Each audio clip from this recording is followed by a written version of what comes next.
Does my son support me? Are you kidding me? The words left my mouth with a force I did not even recognize in myself. Jessica froze in front of me, clutching that folder of papers she had brought to show me her calculations of exactly how much I should pay her to live here, in my own house. I am 68 years old, and this woman, who has barely been married to my son for 3 years, dares to tell me that I must pay rent or find a job to contribute because Daniel supports me. I watched as her expression of confidence began to crack. Her fingers squeezed the folder tighter, and a small bead of sweat appeared on her perfectly made-up temple. "Margaret, do not get upset," she said, trying to recover that condescending tone she used so often with me. "I am just being practical. This house has expenses, and you do not contribute anything." I felt the rage rising in my throat, but I forced myself to stay calm. I had waited for this moment for months.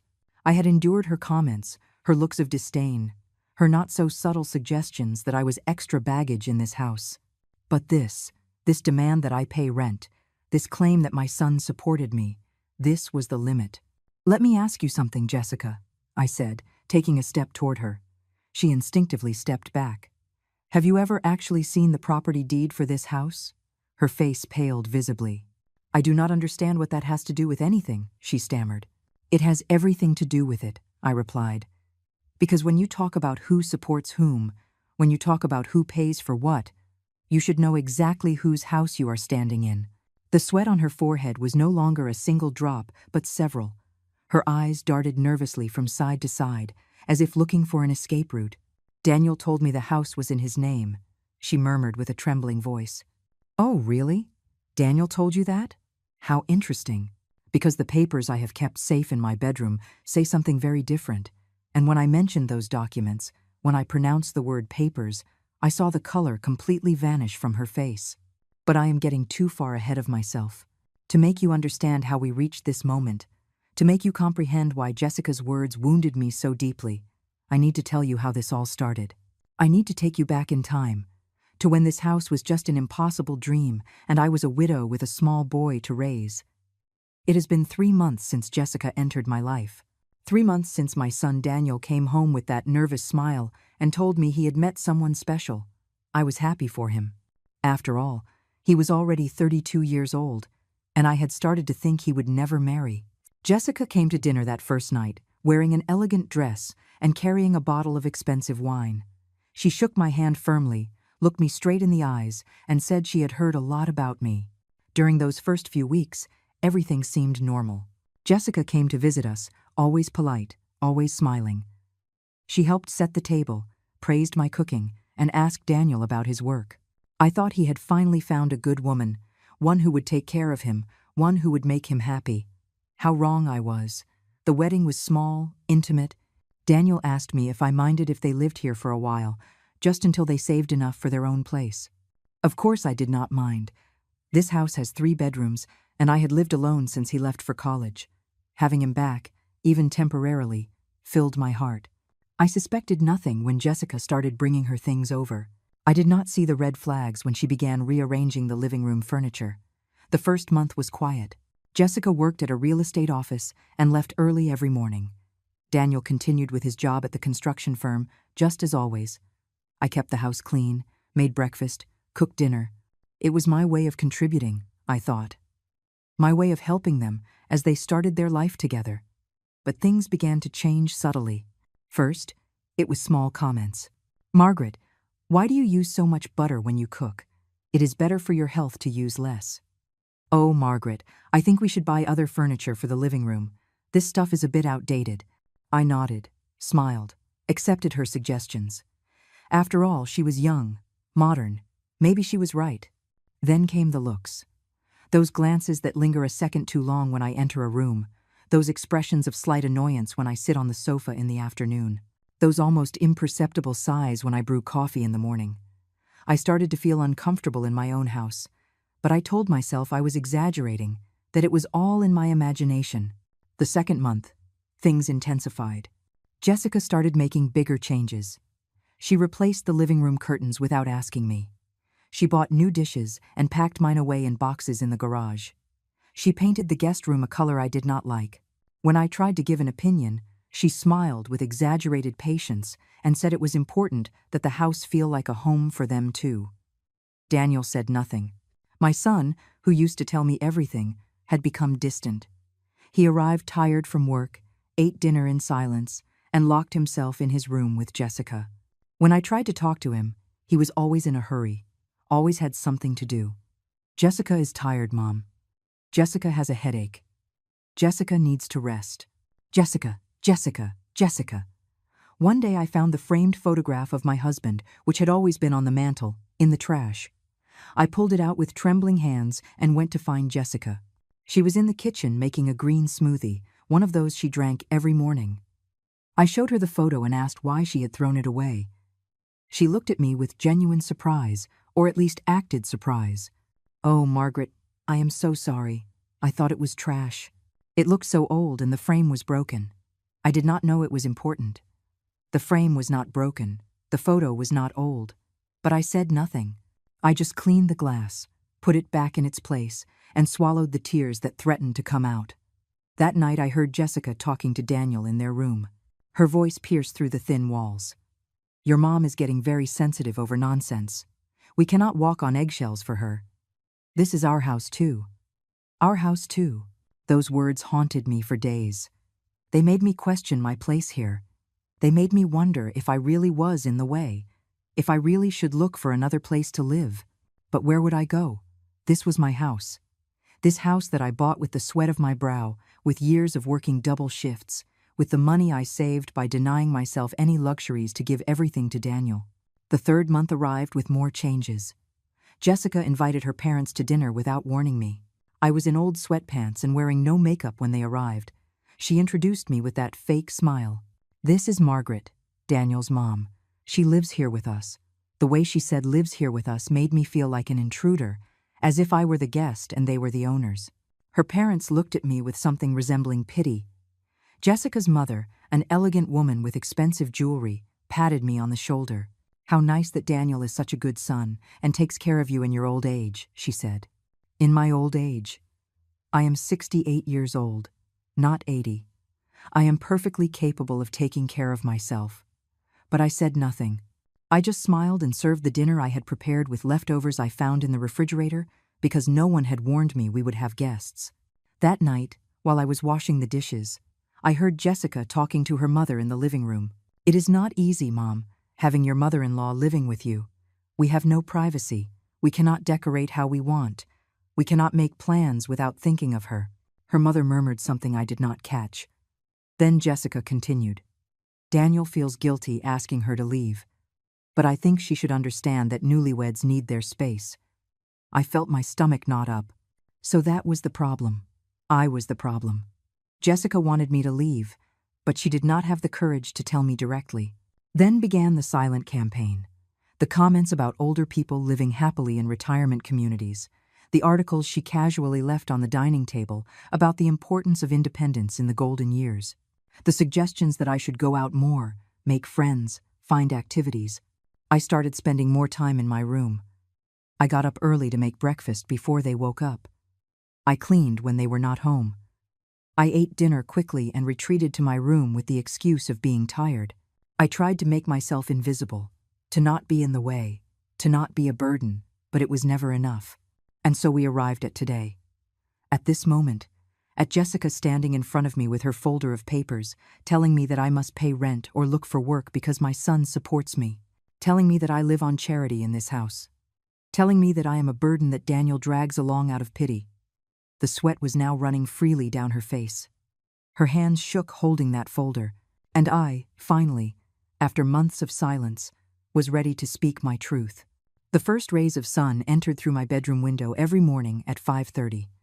I did not need an alarm. My body had already memorized that schedule after decades of waking up early.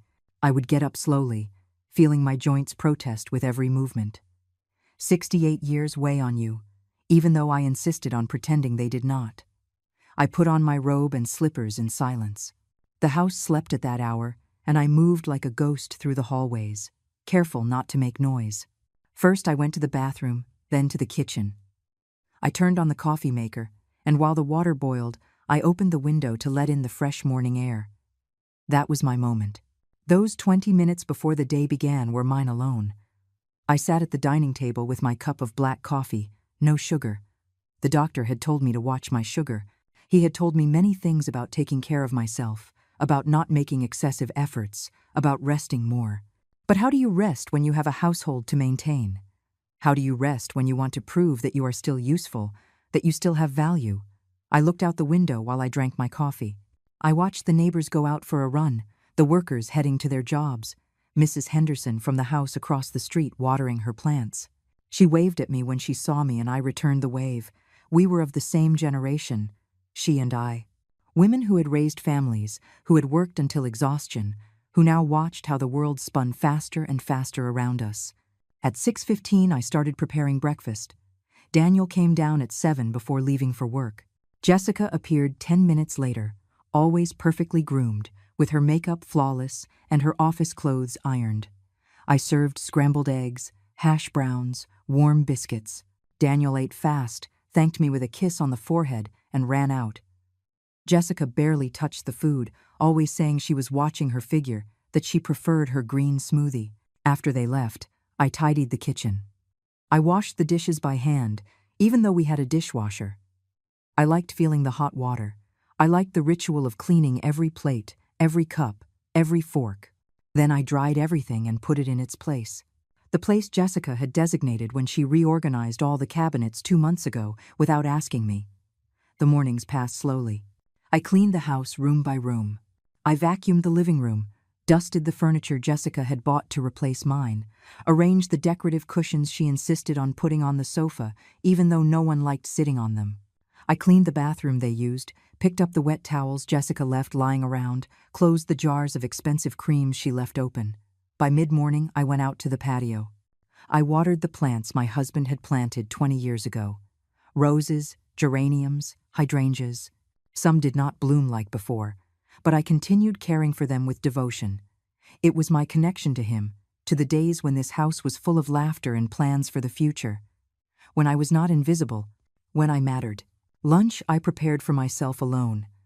Daniel and Jessica ate out, at restaurants near their jobs. I made myself something simple. Soup, a sandwich, leftovers from the day before. I ate in the kitchen, watching cooking shows on the small television I had on the counter. That television had been mine since before Jessica arrived. It was one of the few objects she had not replaced yet. The afternoons were harder. The hours stretched out, empty and silent. Sometimes I called my sister Susan, who lived in another state. We talked about our aches and pains, about our children, about the old days. She asked me how things were going with Jessica, and I lied. I told her everything was fine, that the girl was attentive, that Daniel was happy. I could not admit the truth, not even to my sister. Other afternoons I walked through the neighborhood. I greeted the neighbors. I stopped at the corner store to buy something needed for the house. Mr. Robinson, the store owner, always asked me about Daniel. He told me he remembered when he was a boy who came to buy candy with the coins I gave him. Those memories made me smile and ache at the same time. I returned home before 5. Jessica arrived before Daniel, around 5:30. She entered with her phone glued to her ear, talking to her friends or clients. She did not even say hello to me. She went straight to her room. She changed clothes and settled in the living room with her laptop. I started preparing dinner in the kitchen, trying not to make much noise so as not to disturb her. Daniel arrived, tired, close to 7. He took off his dirty construction boots in the entryway and came to the kitchen. "Hi, Mom," he would say without much energy. He poured himself a glass of water. Sometimes he asked me what I was cooking, but the conversation never went further. Jessica called him from the living room and he went to her like an obedient puppy. We ate dinner, the 3 of us together, but separate. I served the food, they ate while checking their phones. Jessica made comments about her day, about her difficult clients, about her friends. Daniel nodded and responded with monosyllables. I ate in silence, invisible at my own table. When we finished, Jessica got up without clearing her plate and went to the living room. Daniel sometimes helped me clear the table, but lately he had stopped doing that too. I washed the dinner dishes while listening to the television in the living room. Jessica watched her favorite shows, those series about rich people with invented problems. Daniel sat beside her, scrolling on his phone. When I finished in the kitchen, I peeked into the living room to say goodnight. They barely looked up. "Good night, Mom," Daniel said. Jessica said nothing. I retreated to my room around 9. I closed the door and finally could breathe. That room was my refuge. My little space where Jessica had not been able to put her hands yet. There were my photos, my memories, my things. The bed where I had slept with my husband for 20 years. The vanity where he had proposed to me. The rocking chair where I had nursed Daniel when he was a baby. I sat in that rocking chair every night and took out my rosary. I prayed for my husband who rested in peace. I prayed for Daniel, for his happiness, for his marriage. I even prayed for Jessica, asking God to soften her heart. And I prayed for myself, for strength, for patience, to know when to speak and when to be silent. Sometimes I cried in that rocking chair, silent tears that I wiped quickly with the back of my hand. I cried for the loneliness I felt surrounded by people. I cried for my son who had become a stranger. I cried for this house that no longer felt like my home. But after crying, I dried my eyes, put on my nightgown, and got into bed with the determination that tomorrow would be another day. The weekends were different, but not better. Jessica slept late and got upset if I made noise in the kitchen. Daniel got up early just to go play football with his friends. I took advantage of the time to do a deep clean. I washed the curtains, mopped the floors, cleaned the windows. I worked nonstop because if I stopped, if I sat down to rest, the thoughts came. Dark thoughts about what I had done wrong, about why my son no longer loved me like before. Jessica went out on Saturday afternoons with her friends. She spent hours getting ready in front of the mirror, trying on different outfits, different hairstyles. I watched her from the door of my room and remembered when I too was young and got ready like that to go out with my husband. But those days were so far behind, they seemed like another life, another person's life. On Sundays, Jessica insisted we go out to eat, the three of us. As a family, she said. I dressed in my best clothes, combed my hair carefully, put on a little lipstick. But at the restaurant, I felt out of place. Jessica chose expensive places where the waiters looked at me as if I did not belong. She ordered dishes I did not know, wines that cost more than I spent on food in a week. Daniel paid the bill without blinking. I watched how he took out his credit card and signed the receipt with those numbers that made me dizzy. $120 for a meal. $150. $200. I thought about all the times I had divided a chicken into 3 meals when Daniel was a child. All the times I had bought the cheapest store brand of everything to be able to pay the bills. And now he spent on a single meal what I spent in 2 weeks. But I said nothing. I smiled and said thank you and pretended to enjoy those lunches where Jessica talked nonstop and Daniel nodded and I was just another piece of furniture at the table. Afterward, we returned home and they locked themselves in their room to watch movies or do whatever it was they did. I stayed in the living room, watching my own shows, feeling the weight of the silence. This was my life now. This endless routine of cleaning, cooking, trying not to be in the way, of being useful without being seen, of existing without bothering anyone. I had accepted this role because I loved my son, because I wanted him to be happy, because I thought it was my duty as a mother to adapt to his new life. But every day was harder. Every day I felt smaller, more invisible, more useless. At night, in my rocking chair, I wondered how much longer I could go on like this, how much longer before Jessica asked me directly to leave, or worse, before Daniel did. That idea terrified me more than anything else. The idea that my own son, the child who had grown in my womb, who had nursed at my breast, who had learned to walk holding on to my hands, would tell me he no longer wanted me here. And then that day arrived. That day started like all the others. Me folding towels in the living room. Jessica arriving with her attitude of the lady of the manor. And those words that changed everything. Your son supports you. You live on charity. You must pay rent. As if all those years had not existed. As if all my sacrifice was worth nothing. As if I were nothing. The history of this house began 25 years ago, when I was a 43-year-old woman recently widowed with a 7-year-old son. My husband had died in a work accident, falling from a scaffold on a construction site. The compensation I received was miserable. $10,000 that vanished with the funeral, the medical debts he had left, and the first months of survival. I worked cleaning houses during the day. 5 different houses, 5 days a week. They paid me $50 per house, sometimes $60 if the cleaning was deeper, $250 a week, $1,000 a month, if I was lucky and no client got sick or canceled for vacation. With that, I had to pay the rent for our small 2-bedroom apartment, the food, the utilities, clothes for Daniel, who grew so fast his pants were short on him every 6 months. At night, I worked at a laundry service, from 6 in the evening to 11 at night, 5 days a week, folding hotel sheets, pressing businessmen's shirts, packing restaurant uniforms. They paid me $9 an hour, $45 a night, $225 a week, almost $900 a month. Combining both jobs, I earned approximately $1,900 monthly. The rent for the apartment was $600. Utilities, another $150. Food, being very careful, buying only what was necessary, using coupons, looking for sales, cost me around $300 a month.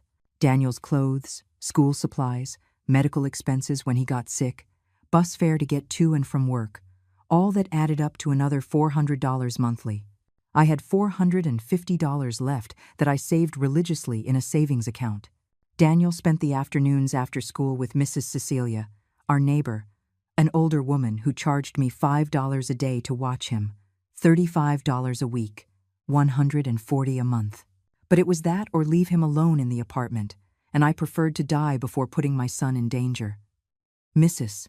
Cecilia gave him a snack, helped him with his homework, kept him safe until I arrived from my first job. I arrived from the cleaning job at 5:30. I picked up Daniel. We made dinner together. He told me about his day at school while I cooked with what was in the refrigerator: rice and beans, noodle soup, scrambled eggs, nothing elaborate, nothing expensive. We ate together at our small table. I listened to his stories about his friends, about his teachers, about his dreams. At 5:45, I ran off to the laundry. Daniel stayed alone those 5 hours. He was 8 years old, then 9, then 10. Too young to stay alone, but there was no alternative. I left him written instructions on the refrigerator door. Do not open the door to anyone. Do not use the stove. Do your homework. Watch television. Go to bed at 9. Mrs. Cecilia was looking out from her apartment next door, but I still died of worry every night. I arrived home at 11:30 at night. Daniel was already asleep. I entered his room on tiptoes, tucked him in, kissed him on the forehead. Then I showered, put on my pajamas, and fell exhausted into my bed. 4 or 5 hours of sleep before the alarm rang at 5 in the morning to start it all over again. On weekends, I worked cleaning houses too. But those days, Daniel came with me. The clients did not know I brought my son. He stayed waiting outside or in the car when it was very hot. He brought his books, his toys, his lunchbox. He was an obedient child. He never complained. He never asked me why we did not have what other children had. Why didn't we go to the movies? Why didn't we eat at restaurants? Why were his clothes secondhand? So passed 3 years. 3 years saving every penny I could. $450 a month became $16,200.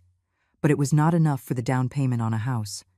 I needed at least $25,000. So I got a third job. On Sunday mornings, I cleaned a church. They paid me $70, $280 a month, $2,800 a year. Daniel was 11 years old when I finally gathered the $25,000. $25,000 that had taken almost 4 years of my life. 4 years without vacations, without rest, without spending a single penny on myself.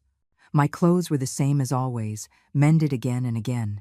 My shoes had holes in the soles that I covered with cardboard.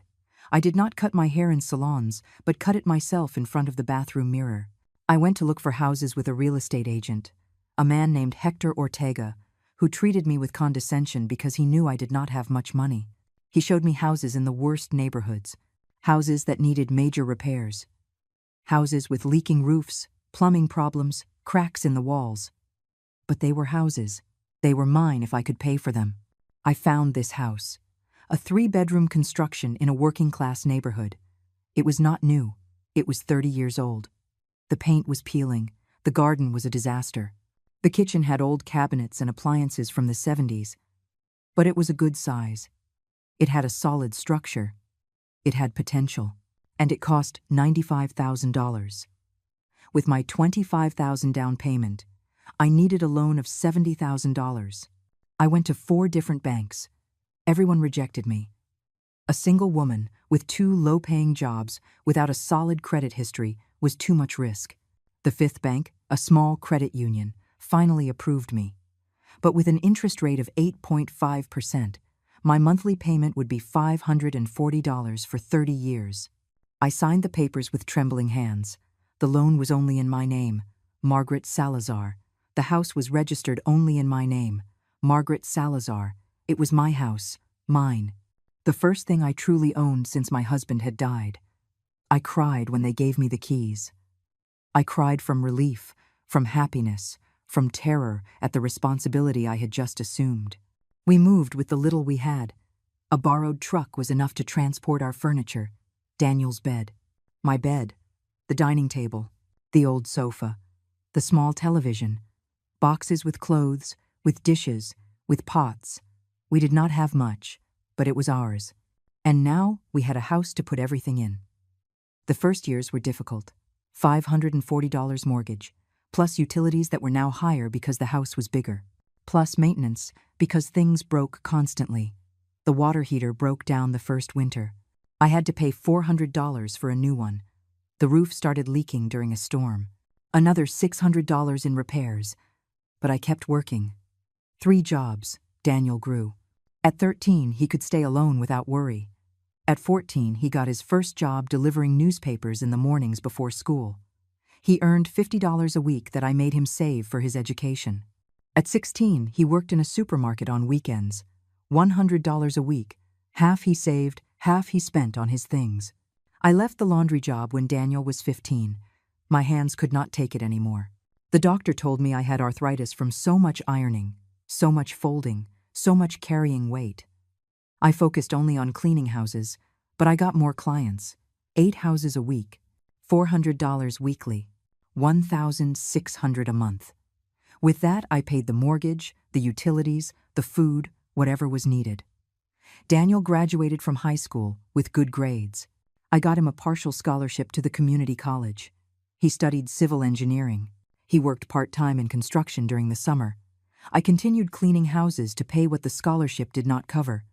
Books, materials, transportation. Another $300 a month coming out of my pocket. He graduated at 22. He got a job at a major construction firm. He started earning $3,000 a month. Good money. I was so proud. He continued living with me because he said he wanted to save for his future. I did not charge him rent. I did not ask him to pay utilities. I only asked him to help me occasionally with house repairs. During those years, I paid my mortgage without fail. I never missed a single month. $540 every month for 25 years. In total, I had paid $162,000 for a house that had cost $95,000. That is how bank loans work. You pay almost double for the interest. By the time Daniel turned 30, I had only 5 years left to finish paying for the house. 60 more months of $540. $37,800 to completely own my house. I was already 63 years old. I still cleaned houses, although not as many. My body could not withstand the same rhythm, 5 houses a week instead of 8. But it was enough. Then Daniel met Jessica, and everything began to change. He told me they would get married, that they would live here temporarily. I accepted because he was my son, because I thought it would be nice to have company, because I never imagined she would view this house as hers, that she would treat me like an intruder, that she would make me feel like I was living on charity in the place I had bought with my blood and sweat. Now, 3 years later, the house was finally paid off. I had made the last payment 2 months ago. $187,000 I had paid in total for this property. Every penny had come from my working hands, from my knees ruined from so much kneeling to clean floors, from my back that hurt constantly from carrying buckets and vacuums, from my hands deformed by arthritis from so much scrubbing and polishing. This house was mine. Legally, morally, in every possible sense. The papers were in my safe, in my room. Deed in the name of Margaret Salazar, without any other name, without Daniel, without Jessica, just me. And now this woman, This girl who had entered my life barely 3 years ago was telling me to pay rent, that my son supported me, that I lived on charity. Jessica arrived in our lives on an October afternoon. Daniel had left early that Saturday, telling me he had plans with friends. He returned at 7 in the evening with a smile I hadn't seen on him since he was a teenager. "Mom, I want to introduce you to someone," he said with nervousness in his voice. And there she was, standing at the door in a tight white dress and heels that made her look taller than she was. "Nice to meet you, Mrs. Salazar," she said, extending her hand firmly. "I am Jessica Stone. Daniel has told me so much about you." Her handshake was strong, almost aggressive. Her eyes scanned me up and down in a second, evaluating me, cataloging me. I was wearing my house clothes, old pants, and a faded blouse. I felt small under her gaze. Come in," I said, stepping aside. Jessica walked in, looking at every corner of the living room with that expression I would later learn to recognize. It was judgment disguised as interest. Her eyes stopped on the worn sofa, on the curtains I had sewn myself 10 years ago, on the framed photographs on the mantel. "What a cozy house," she said, but the tone did not sound sincere. Daniel was beaming. He told me they had met 3 months ago at a work event. She was in real estate. She sold houses to people with money, people who could pay a $50,000 down payment without blinking, people who bought properties like someone buying shoes. I nodded as he spoke, watching how he looked at her with adoration, how she touched his arm possessively every time he said something. I made coffee and brought out some cookies I had baked that morning. Jessica took the cup delicately, but did not try the cookies. "I am watching my diet," she said with a smile that did not reach her eyes. Daniel took 3 cookies and devoured them while telling me they were the best in the world. Jessica looked at him with slight disapproval. The conversation was awkward. Jessica talked about her job, about the houses she sold, about the important clients she had. Houses worth $300,000, $500,000, $1 million. Numbers that sounded unreal to me. She talked about those amounts as if they were nothing, as if we all handled that kind of money. I listened in silence, feeling how every word marked the distance between her world and mine. "And what do you do, Mrs. Salazar?" she asked finally. "I clean houses," I answered without shame. "I have cleaned houses for 25 years. Jessica nodded slowly, her expression changing subtly. "Ah, what noble work," she said, but there was condescension in her voice. "Someone has to do that job, right?" My son shifted uncomfortably in his seat. Daniel quickly changed the subject, asking me about my day, about the neighbors, about anything that moved the conversation away from my work. But the damage was already done. Jessica had categorized my worth in that moment. I was the lady who cleaned houses. She was the professional who sold them. We were from different worlds, and her attitude made it clear she considered herself far above mine. That first visit lasted 2 hours. When they finally left, I gathered the coffee cups with trembling hands. There was something about Jessica that unsettled me. It wasn't just her arrogance or her superior attitude, it was something deeper.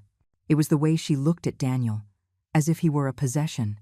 The way she had observed my house, as if she were already calculating how to improve it, how to change it, how to make it hers. The visits became more frequent, twice a week at first, then 3 times, then 4. Jessica always arrived with something. A bottle of $100 wine, imported cheeses I didn't know how to pronounce, desserts from expensive bakeries that cost $20 a slice. I saw it as a waste, but Daniel was delighted with her attentions. She began making comments about the house. Casual, as if she were just making conversation. "This living room has so much potential," she would say, looking around. "With the right decor, it could look very modern." "Oh, the color of these walls is very outdated. A more neutral tone would make the space look bigger." I nodded without saying anything, but every comment was a small criticism of everything I had built. One day, she arrived with furniture catalogs. She put them on the dining table and began showing Daniel her choices. "Look at this sofa. It's perfect for the living room. And this dining table, imagine the dinners we could have here." I was in the kitchen, but I could hear her. "We could," she said, as if she already lived here, as if this house were already hers. Daniel asked me that night what I thought of Jessica. We were alone. She had left an hour ago. "If she makes you happy, son, then she makes me happy," I replied. But deep down, something was gnawing at me. Something told me this woman did not come with good intentions. That she saw my son, not for who he was, but for what he could give her. For the stability, for the house where he lived, for the life she wanted to build. The marriage proposal came 6 months after they met. Daniel told me with tears in his eyes. He had asked Jessica to marry him, and she had said yes. I hugged him and congratulated him because it was my duty as a mother to support him. But that night I cried in my room. I cried because I knew I was losing my son. Because once he married her, I would take a back seat. I would become an obstacle. The wedding was small but expensive. Jessica insisted it be in an elegant venue. Daniel paid $15,000 for a party of 80 people. $15,000 he had saved for years. I wore a dress I bought at a thrift store for $30. Jessica wore a designer dress that cost $3,000. The difference between us was never more obvious. During the reception, Jessica's parents sat at the head table. I was at a side table with distant relatives of Daniel's I barely knew. Jessica danced with her father, with Daniel, with her friends. I sat watching the party like a spectator of my own son's life. When he asked me to dance, well into the night, it was out of obligation, because someone reminded him he should dance with his mother. "Mom, I'm so happy," he told me while we danced. "Jessica is incredible. We're going to have a wonderful life together." I smiled and nodded, swallowing the words I wanted to say, the warnings I wanted to give him. The mother's instinct screaming at me that something wasn't right. But how do you tell your son on his wedding day that you think his wife isn't a good person? How do you destroy his happiness based on a hunch? The honeymoon was in Cancun, a week at an all-inclusive resort that cost $4,000. I stayed alone in the house, enjoying the peace but also feeling the emptiness. This was the calm before the storm. When they returned, Jessica would come to live here, and my life would change forever. They arrived on a Sunday afternoon, tanned, relaxed, happy. Jessica brought 4 suitcases full of clothes. "It's only temporary, Mom," Daniel assured me. "Just until we save for our own house." Jessica smiled, but her eyes said otherwise. They said it wasn't temporary. They said this house was now hers. The first week was about adjustments. Jessica arranged her clothes in Daniel's closet. She put her beauty products in the bathroom. Her expensive shoes filled the shoe rack. I retreated, making myself small, giving her space, trying not to be in the way in my own house. The second week, the suggestions started. "Margaret, don't you think we should change those curtains? They are very out of style." "Oh, Margaret, have you thought about painting the living room? This yellow color is very depressing." I replied that I would think about it, that I would consider it, knowing I didn't have money for those changes, knowing she knew it too. The third week suggestions turned into actions. She arrived one day with new curtains. She hung them without asking me. "They cost $200, she said proudly. Daniel paid for them, of course. I looked at my old yellow curtains, the ones I had sewn with my own hands, thrown in a trash bag.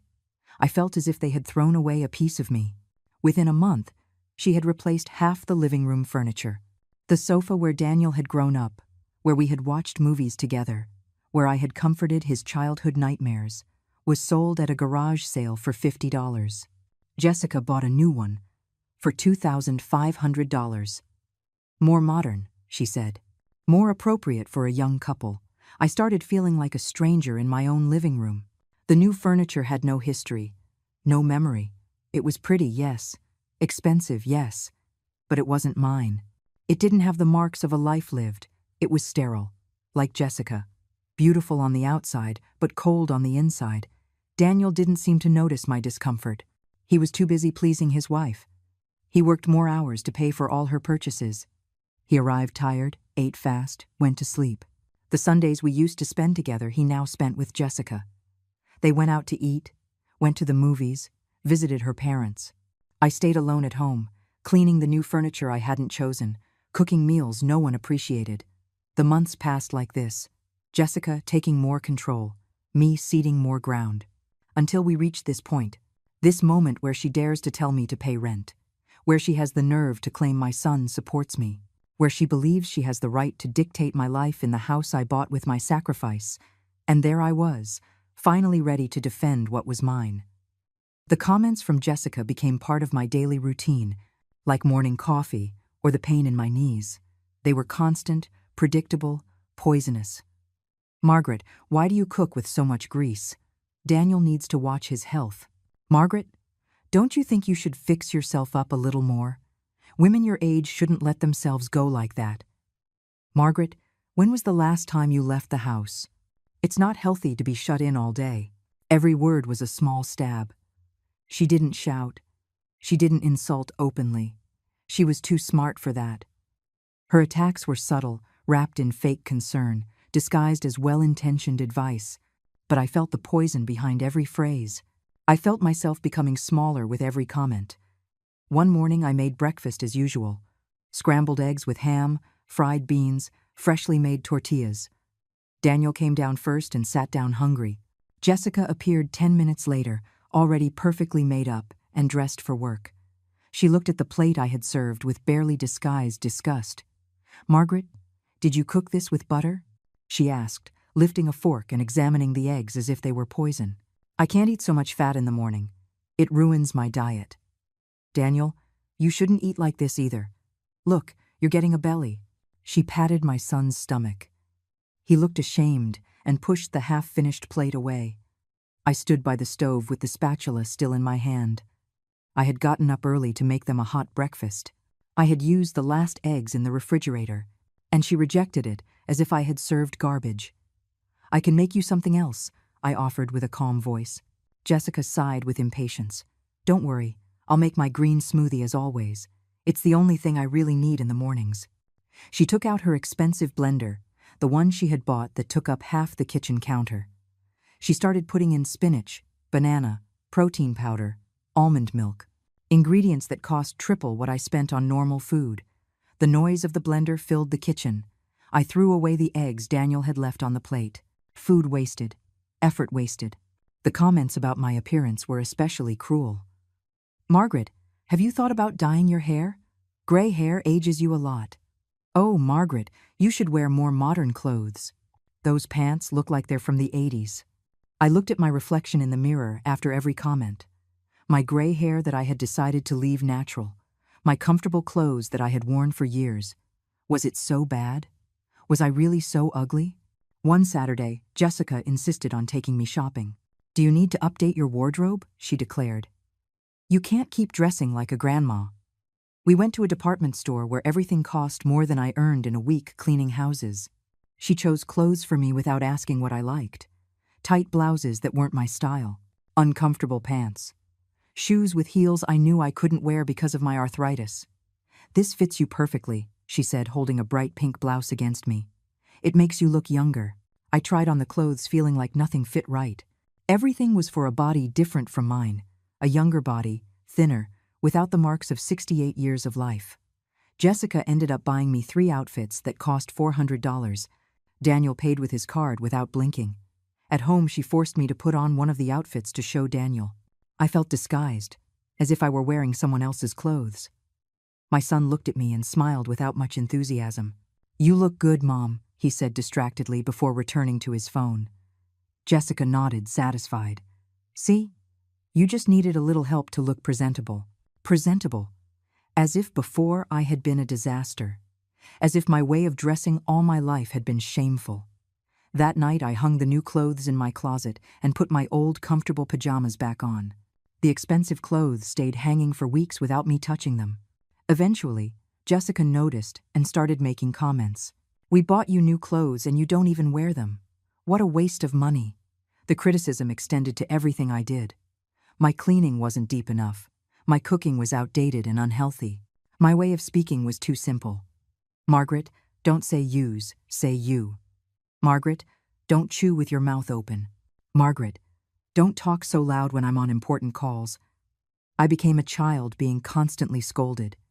In my own house, at 68 years old, Daniel never defended me.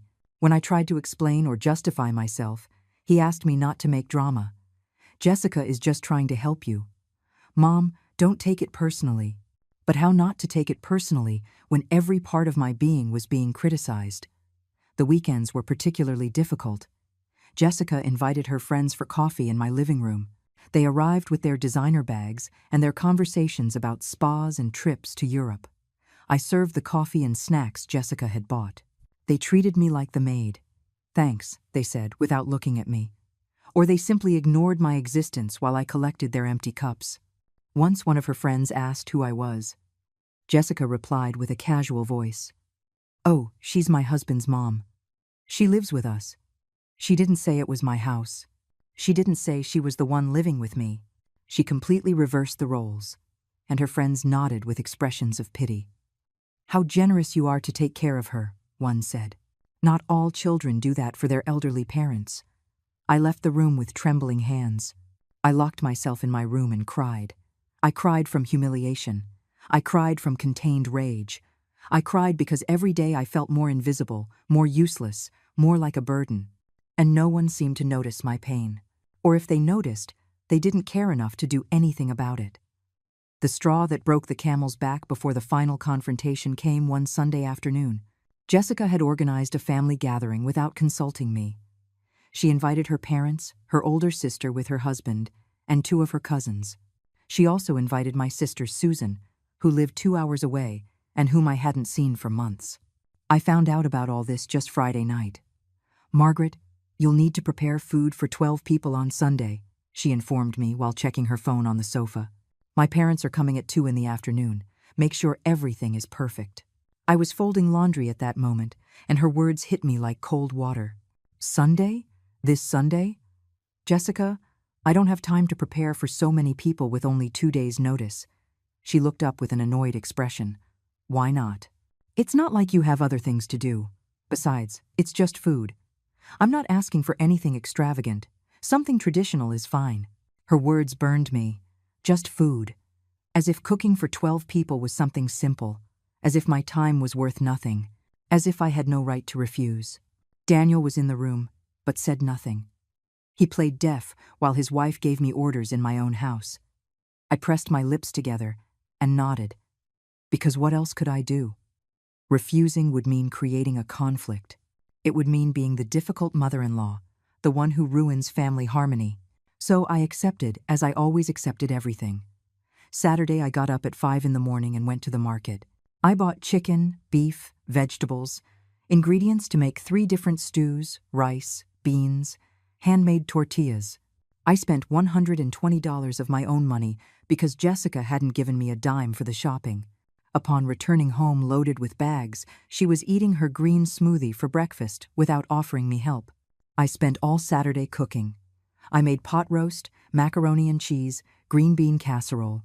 I made mashed potatoes, gravy, fresh biscuits. My hands ached from so much chopping and stirring. My back screamed from standing so many hours. At 10 at night, I was still in the kitchen finishing the last details. Jessica entered to get water and looked at everything with a critical expression. "I hope the food isn't too seasoned," she said. "My family doesn't like spicy food. And make sure everything is well presented. My parents are very particular about those things."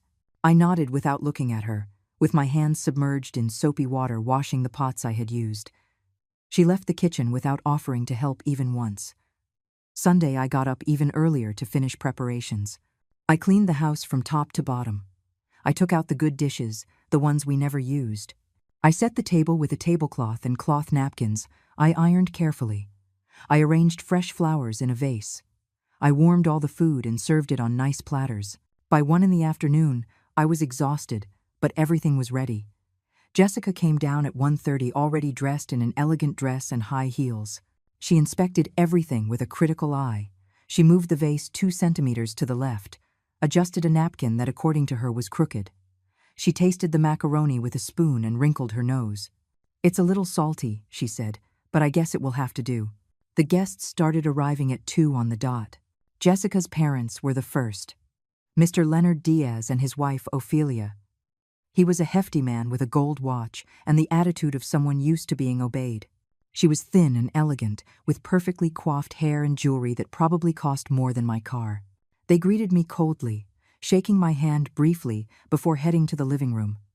Then Jessica's sister, Tanya, arrived with her husband, Julio. They were younger, maybe 35 years old, both dressed in expensive clothes and arrogant attitudes. Jessica's cousins arrived together, 2 women in their 20s who wouldn't stop checking their phones. And finally, My sister Susan arrived, hugging me tight and whispering in my ear that I looked tired. Jessica played hostess as if the house were hers. She offered drinks, indicated where to sit, made conversation. I stayed in the kitchen, serving plates, filling glasses, bringing more hot biscuits. No one thanked me. No one noticed the effort. It was as if I were part of the furniture. During the meal, I sat at the corner of the table, in the only spot left available. I was between one of the cousins who wouldn't stop texting and Tanya's husband who spoke loudly about his new investment business. I ate in silence, listening to the conversations around me. Jessica's parents talked about their latest vacation in Spain. Tanya bragged about the new house they had just bought. The cousins argued about which brand of bags was better. Then Mr. Leonard looked around the table and said loudly, "This house is very cozy, Daniel. You did well buying it." The words hung in the air. I stopped chewing. I felt the blood rising to my face. Daniel shifted uncomfortably in his chair. "Well, actually," he began to say, but Jessica interrupted him quickly. "Yes, Dad. Daniel works very hard to maintain this home. He has been a great provider." She looked at my son with false adoration. He smiled weakly and didn't correct the information. He didn't say the house was mine. He didn't say he just lived here. He stayed silent, allowing his father-in-law and everyone present to believe he was the owner. My sister Susan looked at me from the other side of the table. Her eyes were full of questions. She knew the truth. She had been with me during all those years of sacrifice to buy this house, but she said nothing. It wasn't her place to contradict Jessica at her own family gathering. Ophelia, Jessica's mother, took a sip of wine and looked at me condescendingly. "Margaret, you must be very grateful to have such a responsible son. Not all children care for their mothers in old age like this. It is a blessing to live with them instead of being alone somewhere." Her words were sweet, but the message was clear. I was the elderly mother being maintained by her generous son. Jessica nodded emphatically. "That's right, Mom. Daniel has a heart of gold. He always thinks of his mother first. Although sometimes it is difficult. Right, love? Not having privacy when you are newlyweds. But he never complains." She turned to me with that fake smile. "You are lucky to have him, Margaret." I felt something inside me beginning to break. It wasn't just the lie about the house. It was the way everyone looked at me with pity. It was the way they had turned me into a charity case, into the helpless old woman who depended on her son for a roof over her head. I gripped the fork so hard my knuckles turned white. Tanya added her comment. "My husband and I have talked about what we'll do when our parents get old. It's a big responsibility to take care of them." She looked at Julio, who nodded gravely. "But it's the right thing to do, I guess. Although it definitely affects your couple life." She looked significantly at Daniel and Jessica. The cousins laughed amongst themselves. One of them said in a barely audible voice, but one we all heard, "I couldn't live with my mother-in-law. I'd rather die."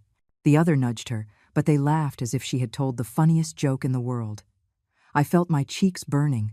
I felt my hands trembling. Mr. Leonard wiped his mouth with the napkin. "The food is good, Margaret. You have a talent for cooking. At least you can contribute that way, right? With cooking and cleaning. It's important that everyone contributes their part in a home."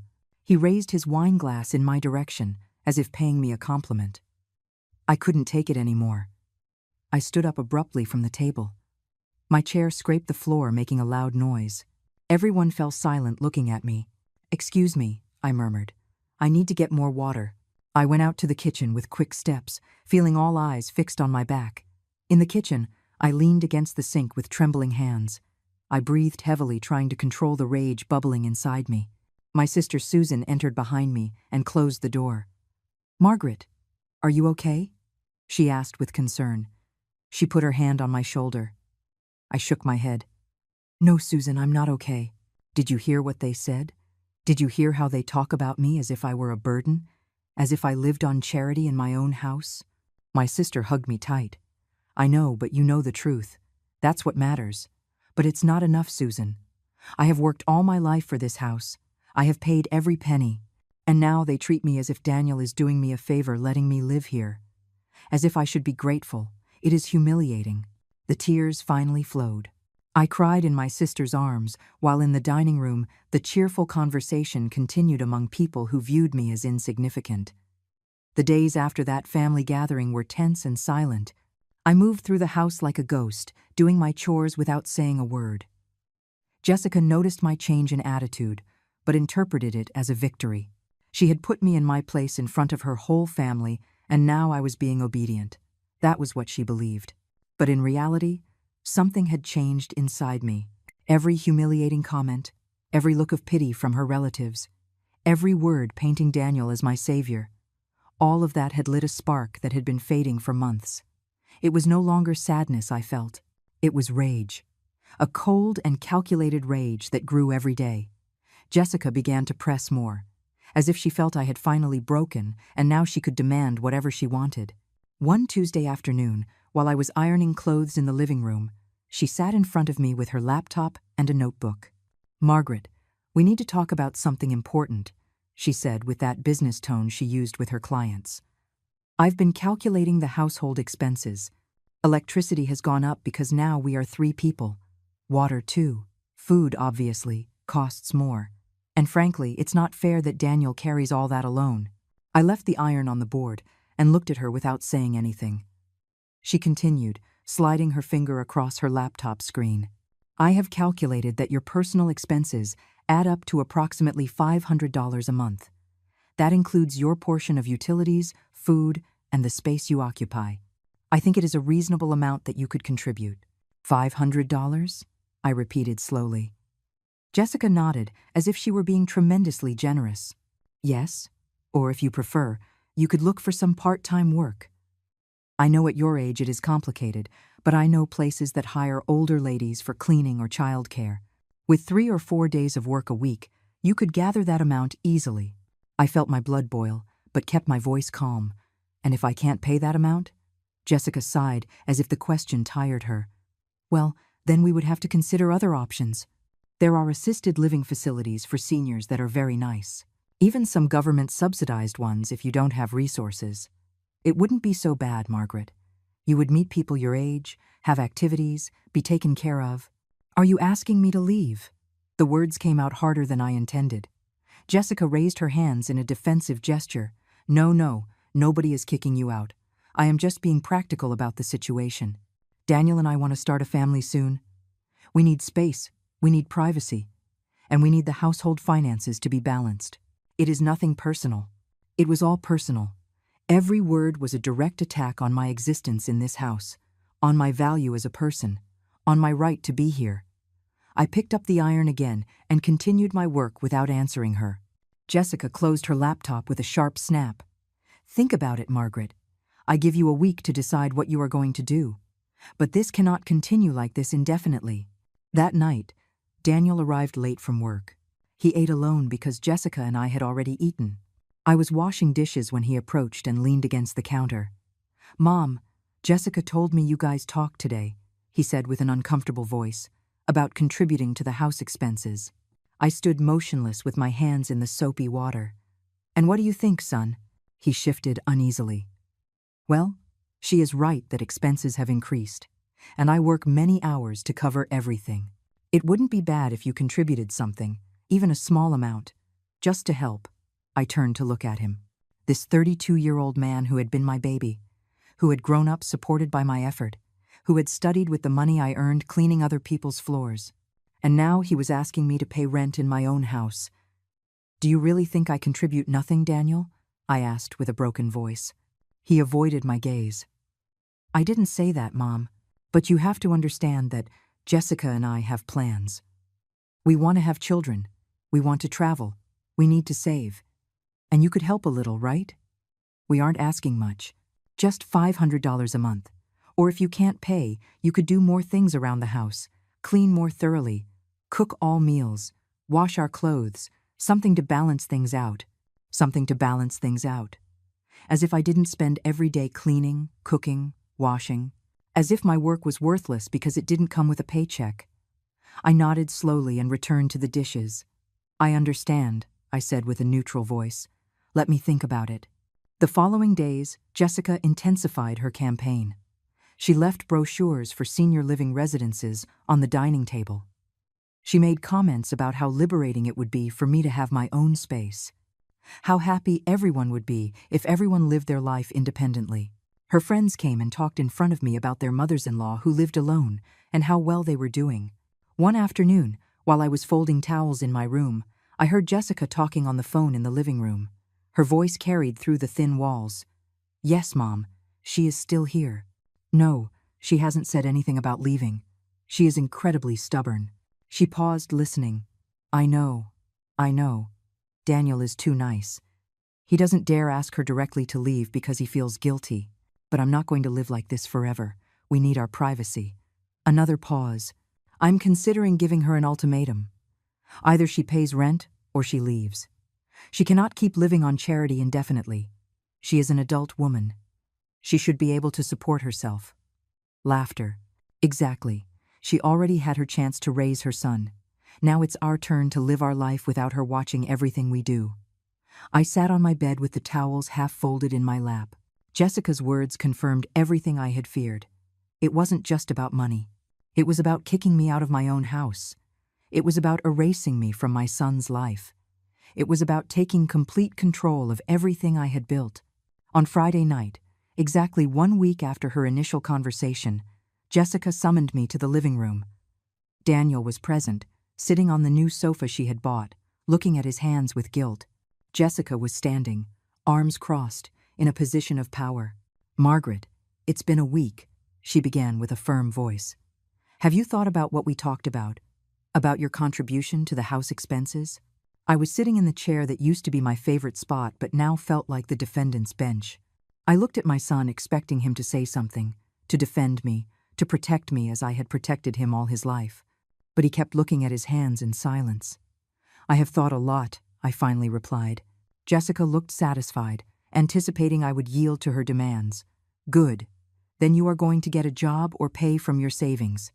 It doesn't matter which you choose, as long as it is consistent every month." Before I could answer, she continued, "And since we are discussing this, there is one more thing. Daniel and I have decided we are going to remodel the house. Your room would be perfect as a nursery when we have the baby. So we will need you to move to the smaller room in the back, the one we use for storage. You will have to get rid of some furniture because not everything will fit, but it is a necessary sacrifice. My room, the room I had shared with my husband, where I had slept for 25 years, where all my memories were, and she wanted to turn it into a baby's room. She wanted to relegate me to the smallest room in the house, as if I were a second-class tenant. Also, Jessica continued without perceiving my silence as dangerous, we are going to need to establish some rules of coexistence. No cooking with strong smells that permeate the house. No watching television in the living room after 9 at night, because we need privacy. And when we have guests, it would be better if you stayed in your room so as not to make our guests uncomfortable. Every word was another nail in my coffin. Every demand was more absurd than the last. And my son was still sitting there, in silence, allowing his wife to humiliate me this way. Jessica pulled out a folder she had prepared. Here, I have everything in writing. The $500 monthly you must pay, the house rules, the schedule for moving to the other room. I just need you to sign here so everything is documented. She extended the folder and a pen to me. I looked at her without taking it. Jessica frowned with impatience. Margaret, don't make this harder than necessary. We are being very reasonable. Many families don't even allow their elderly parents to live with them. You should be grateful we are giving you options. Grateful. That word was the final straw. I stood up slowly, feeling every muscle in my body tremble not from weakness but from contained fury. Jessica took a step back, instinctively. Something in my expression alerted her. Margaret, don't be dramatic, she said, trying to regain her authoritative tone. But I wasn't listening to her anymore. I couldn't hold it in any longer. The weeks of humiliation, the months of being treated like a burden, the years of sacrifice no one valued, everything exploded in that moment. And finally, I was ready to speak my truth. My son supports me? The words left my mouth with a force that made Jessica step back another foot. Are you kidding me? I repeated, my voice rising in volume with every syllable. She opened her mouth to answer, but I raised my hand, stopping her. No, do not say another word. You have spoken enough for months. Now it is my turn. Daniel stood up alarmed. Mom, calm down. It's not necessary to make a scene. I looked at him with a mixture of pain and disappointment that made him recoil. A scene? Is that what you think this is? Your wife just asked me to pay $500 in rent, to move into the broom closet, to hide when you have guests, and you think I am the one making a scene. Jessica recovered some composure. Margaret, I understand you are upset, but these are decisions Daniel and I have made together. This is our house, and we have the right to set rules. I spun toward her so fast I almost tripped. Their house? Did you say their house? Yes, our house. Daniel's and mine. Jessica crossed her arms over her chest, trying to look sure, but I saw her hands shaking slightly. Daniel works very hard to maintain this home, and I contribute too. You are the one living here without paying anything. I walked toward her slowly. Jessica, let me ask you something. Have you ever actually seen the property deed for this house? She blinked, confused. What? Of course, it is in Daniel's study. Why? I laughed without humor. Have you seen it? Really seen it? Or did you just assume it was in my son's name? Daniel shifted uncomfortably. Mom, I don't understand where you are going with this. I turned to him with tears of rage in my eyes. You don't understand? Do you really not understand, or have you simply preferred not to tell your wife the truth? He paled. It's just that the topic never came up. Jessica looked at both of us with growing confusion and unease. What are you talking about, Daniel? What is it that never came up? Her voice went up an octave. What haven't you told me? My son opened his mouth, but no sound came out. Guilt was written in every line of his face. I brought out the words I had kept for so long. This house is not Daniel's, Jessica. This house is mine. Mine, bought with my money, paid for with my work, deeded in my name. Margaret Salazar, just my name. The silence that followed was deafening. Jessica looked at me as if I had spoken in another language. That is ridiculous. Daniel told me this was his house, that he bought it years ago. Right, love? She turned to my son, looking for confirmation. But Daniel had his eyes fixed on the floor, his face red with shame. I never said exactly that, he murmured. You assumed, and I didn't correct you. Jessica took a step back as if she had been slapped. What? You let me believe for 3 years that this house was yours? Why would you do that? He finally looked up. I didn't want you to think I had nothing, that I lived with my mom in her house. It sounded so pathetic. I continued, my voice gaining strength with every word. I bought this house 25 years ago, Jessica. 25 years working, cleaning other people's houses to be able to have my own. I worked 3 jobs simultaneously. I saved every penny, denying myself everything to give everything to my son. I paid $95,000 for this property with a loan that took me 25 years to pay off. I moved to the mantel where I had framed photographs. I took an old photo of Daniel as a child. Do you see this boy? This boy wore second-hand clothes because I put all my money toward the mortgage payment. This boy stayed alone at night because I had to work at a laundry until 11 to pay $540 a month for 30 years. The tears began to roll down my cheeks, but my voice did not falter. This boy ate rice and beans almost every day because it was the only thing we could afford. This boy grew while I broke my back, destroyed my hands, sacrificed my health so we would have a roof over our heads. A roof that is mine. Not yours, mine. Jessica had turned pale. Her eyes darted frantically from me to Daniel. But you said you paid the mortgage, that you maintained the house. Daniel shook his head ashamed. I pay utilities. Electric, water, gas, that is all. The house was already paid off when I married you. Already paid off? Jessica's voice broke. Then all this time, all the times you bragged to my parents about your house, about your property, you were lying? My son did not answer, but his silence was answer enough. I put down the photograph and took out my phone. Allow me to show you something, Jessica. I opened my bank app and showed her the screen. Do you see this receipt? It is from the last payment on my mortgage, dated 2 months ago. $187,000 I paid in total for this house that cost $95,000. That is how loans with 8.5% interest work. Jessica looked at the screen with glassy eyes. This cannot be true. Daniel, tell her this isn't true. But my son could only look at the floor ashamed. Jessica let herself fall onto the sofa, her folder with the rules and demands falling to the floor forgotten. And now, I continued, my voice like cold steel. You, who have been living in my house for 3 years without paying a single dime. You who have changed my furniture, painted my walls, reorganized my kitchen without asking me. You have the nerve to ask me to pay rent, to demand I move to the smallest room, to treat me like a burden in the house I built with my own hands. The tears ran freely down my face now. Do you know how many times I folded sheets until my hands bled to make a payment? How many times I cleaned 5 houses in a day even though my back screamed in pain? How many nights I went to bed hungry because there was only enough food for Daniel and I had to choose between eating or paying the electric bill? Jessica was sobbing now with her head in her hands. I didn't know. I didn't know any of this. Daniel should have told me. Should have, I shouted. Should have told you? And what about asking? What about not assuming? What about showing a modicum of respect for the woman who opened the doors of her home to you? I turned to my son. And you who grew up watching my sacrifice. You who saw me work until I fell exhausted every night. You allowed your wife to treat me like garbage. You allowed her to humiliate me, to ask me to pay rent in my own house, to tell me that you support me when I was the one who supported you every day of your life. Mom, I'm sorry, Daniel whispered with tears in his eyes. I didn't want things to come to this. I just wanted Jessica to be happy. I wanted her to feel like this was her house, too. At the cost of it ceasing to be mine? My voice broke. At the cost of making me feel invisible, of erasing my existence, of denying everything I did for you? The silence in the room was heavy and suffocating. Jessica cried on the sofa. Daniel trembled standing with clenched fists.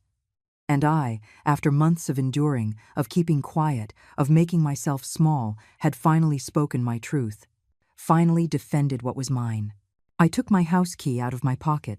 This is my key to my house. I walked to my room, the one Jessica wanted to turn into a nursery, and opened the closet. From the top shelf, I took down a metal box. I opened it in front of them, revealing the legal documents. Property deed, in the name of Margaret Salazar. Receipts of all payments for 25 years. Proof of the original loan. Everything was there. Jessica looked at the documents as if they were a death sentence. Her perfect world, built on lies and assumptions, crumbled before her eyes. Daniel was crying openly now, the guilt finally catching up to him after months of cowardice. And then, with a calm but firm voice, I said the words that would change everything. Now listen to me well, both of you. We are going to establish new rules. My rules. In my house. The silence after my words was absolute. Jessica was still on the sofa with red and swollen eyes, looking at the property documents scattered on the coffee table as if they were evidence of a crime. Daniel stood by the window, shoulders slumped and head down, unable to look me in the eye. I sat in my chair, and took a deep breath before continuing. Rule number 1, I said with a clear and firm voice. This house stays in my name, solely in my name. There will be no transfers. There will be no legal changes. There will be nothing that takes away ownership of what I paid for with my blood and sweat. Daniel nodded without looking up. Jessica did not move. Rule number 2, if you wish to continue living here, you will do so with respect. Respect for me, respect for my space, respect for the decisions I make about my house. The derogatory comments are over. The looks of pity are over. Treating me as if I were a burden is over. Jessica wiped her eyes with the back of her hand, her runny makeup staining her face. Rule number 3, I continued. My room is mine and will continue to be mine. There will be no renovations without my consent. There will be no decor changes without consulting me first. This house has history, has memory, and I will not allow you to erase everything it represents just because it doesn't fit your vision of modernity. Every piece of old furniture you sold without asking me, Jessica, every photograph you threw away, every detail you changed was like ripping pieces of my soul. Jessica finally spoke, her voice barely a whisper. I'm sorry. I truly am sorry, Margaret. I didn't know. If I had known the history of this house, if Daniel had told me the truth from the beginning. She turned to my son with resentment. Why did you lie to me? Why did you let me believe everything was yours? Daniel turned to her with tears in his eyes. Because I was afraid. Afraid you would think less of me. Afraid you wouldn't want to marry me if you knew I had nothing of my own. All your ex-boyfriends had houses, new cars, money. I just had a construction job and lived with my mom. I felt insignificant next to your family with their properties and businesses. So you built a lie, Jessica said bitterly. And I fell for it like a fool. You made me look like the villain, the wicked daughter-in-law who mistreats her mother-in-law, when in reality I was living in her house without even knowing it. Her hands shook as she spoke. My God, all the times I bragged to my parents, all the times I made comments about Daniel supporting his mother. How embarrassing. I watched this exchange without interrupting. They needed to face the consequences of their actions, of their lies, of their lack of communication. But after a few minutes, I raised my hand asking for silence. I haven't finished with the rules yet. Rule number 4. I want an apology. A sincere apology. Not just empty words, but actions that show you understand the damage you caused me. I looked at Jessica directly. You have humiliated me for months. You have made me feel invisible in my own house. You have criticized everything I do, everything I am. I want you to understand that I am not your enemy. I never was. I was just a mother trying to coexist with her son's wife. Jessica nodded with fresh tears rolling down her cheeks. You are right. I have been horrible to you. I projected my own insecurities onto you. I was afraid Daniel loved you more than me. I was afraid of being the second choice. So I tried to make you small, to make myself feel big. It was cruel, and I was completely wrong. And you? I turned to Daniel. You disappointed me more than anyone. I expected her not to understand, coming from a different world with different values. But you grew up here. You had my sacrifice. You knew how much every brick in these walls cost. And yet you allowed her to treat me like garbage. You never defended me. You never took my side. You preferred false peace over real justice. Daniel dropped into a chair with his face in his hands. I am a coward. I always was. Since I was a boy, hiding while you fought with the bank for more time to pay. Pretending to be asleep while you cried in your room from exhaustion. I have never had your strength, Mom.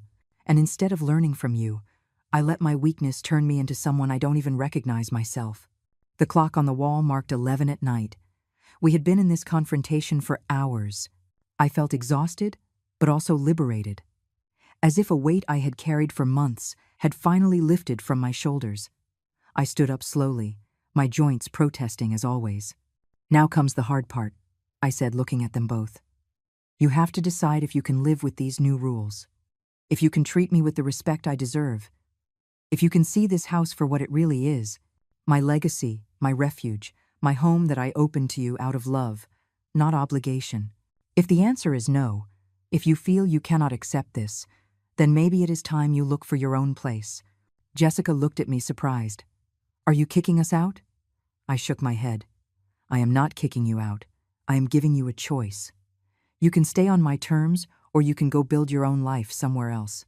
But I am not going to continue being mistreated in my own house. Those days are over. Daniel stood up and walked toward me.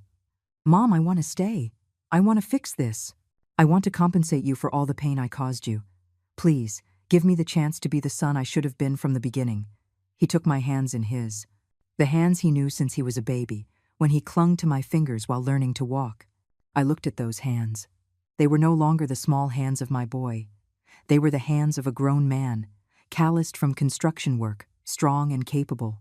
But in that moment, squeezing mine with desperation, they became the hands of my son who needed me again, who wanted to make things right. I will need to see actions, not just words, I told him gently but firmly. Jessica approached too. Margaret, I want to stay too. I want to learn from you. I want to really know the extraordinary woman you are. I want you to teach me about sacrifice, about strength, about what it means to build something true with your own hands. And I want that someday, when we have children, they know their grandmother not as a burden but as the heroine she really is. Her words sounded sincere, but I had learned to be cautious. Time will tell if what you say is true or just pretty words to calm the storm. Jessica nodded understandingly. I will prove it to you. Every day I will prove it to you. The following days were of slow but significant changes. Jessica started asking me before making any change to the house. She consulted me about meals, about weekend plans, about everything. At first, she did it stiffly, like fulfilling an obligation, but gradually her attitude softened. She started asking genuine questions about my life, about my history, about how I had managed to buy the house being a single woman. One afternoon, we sat in the kitchen with coffee, and I told her everything, from the day I was widowed to the day I made the last mortgage payment. She listened with tears in her eyes, interrupting occasionally to ask questions. When I finished my story, she took my hands. "You are the strongest woman I have ever known." And I was a fool for not seeing it before. Daniel changed too. He started arriving earlier from work to spend time with me. On Sundays, instead of going out alone with Jessica, he insisted we do things the three of us together. He took me to a flea market where I found an antique rocking chair that reminded me of the one my mother had.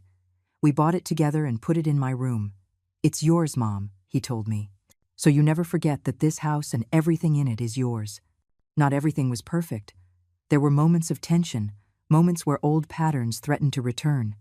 But now I had a voice. Now I set boundaries. And most importantly, now they listened.